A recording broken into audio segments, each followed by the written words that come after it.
Yes. One, as with any technological shift or new wave, right? There is this gold rush. You always have these people who are the charlatans, the snake oil salesmen, who come around and bluff and who kind of, position themselves as somebody great and all of that. I don't even fault them. It is in every single field. Any single field, there is some growth that it also attracts these kinds of people, like these grifters. I don't pay any attention to them. What we are focused on is truly what are actual business gains, what can be driven with AI at this point of time, with agentic engineering.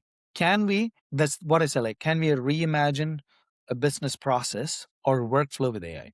Can we Right. reimagine a bunch of business processes or workflows with AI? Can we reimagine an entire operational org with AI? Can we reimagine a company with AI? That is totally possible at this point, and that's what we have unlocked, and that's what we're going after. And I know all of these people come over with like, oh, we're going to do this in 1 week, and I built this in 1 day, and I made like $100 million or something like that for clicks. That's not, you know, business folks or C-suite leaders are not buying those. Right. Right. Yeah, I mean, Yeah. when I read about your approach, I find it very interesting because you are de-risking the implementations and you are providing real business benefits, right? Yes. And at the end of the day, on every organization, there's a maturity towards how much they can implement at a time. So I see your approach where you accompany these companies throughout their maturity process, right? And you lead them, but with specific goals and gains that are measurable, right? And also de-risking the situation, because it's easy to say, oh, we can automate everything, and then it can blow up, right? So that's what I find refreshing and interesting about your approach. Thank you very much, Federico. And see, we operate with generally mid-market and, for S&P 500 companies and so on.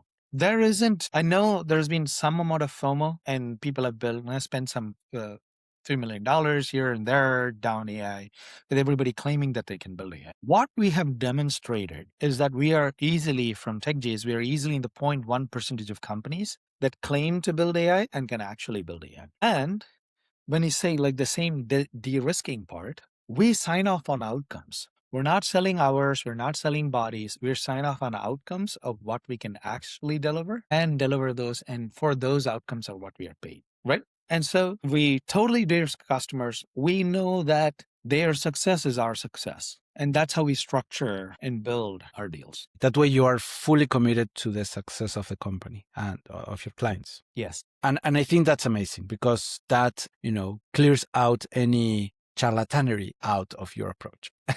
Exactly, right? So if we don't deliver, we don't get paid. It's not like, oh, we claim that we can build something magical and we Right. start charging them like, every week and every month. And then at the end of the 6 months, we're saying like, sorry, we tried, we couldn't get it, which seemed to be what a lot of other companies seem to have done. And it's very interesting, also sad in one sense, that we have had to pick up projects that were done by other, some vendors. And we realized that none of the work that they had actually done could be even reused. We had to just trash that. Right.